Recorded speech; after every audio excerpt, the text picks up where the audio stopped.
Joe Woods today, when he met with the media, was asked just about all the criticism that he's hearing about the way his defense is playing. It's part of the business, you know what I mean? And like I said, for me, you can't let it affect you. You can't ride, the emotional roller coaster.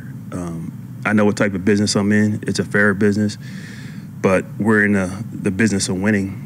And right now we're not doing it. So, that criticism is going to come.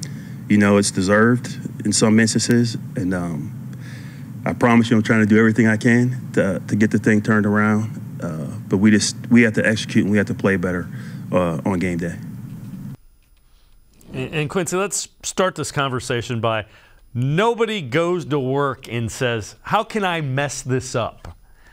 But it just doesn't. There seems to be some sort of mismatch between what he's asking the guys to do and what the guys on defense really want to do and feel like they do well. Yeah, there seems to be a disconnect there. It just you have to look at these problems and you have to determine how serious they are. These small problems or these big problems, and I think this is the accumulation of a bunch of small problems that have built their way up into big problems for this defense, right?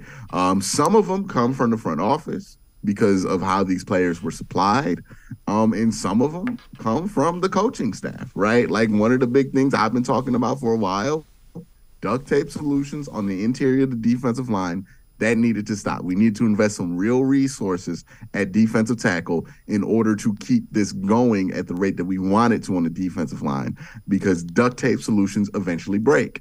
The duct tape solution broke this year. Had no solution for it behind it because your solution was these young guys, and your young guys weren't ready or good enough. So that's something that was a small problem that built up, right? You can't keep having these slow starts to the year defensively and then expect the defense to trust you, right? When every year they have to have a players-only meeting to fix the defense, that's going to eventually lead to, why are we even having this dude in charge moments from this locker room, right? Which is going to lead to less buy-in, which is going to lead to less trust, which is going to lead to more bust. So that's what's been happening. I don't think Joe Woods is not trying to come up with a solution. And look, at this point, Joe Woods might have the solution. Nobody wants to listen to it, right? Like at some point, who the messenger is for the message matters.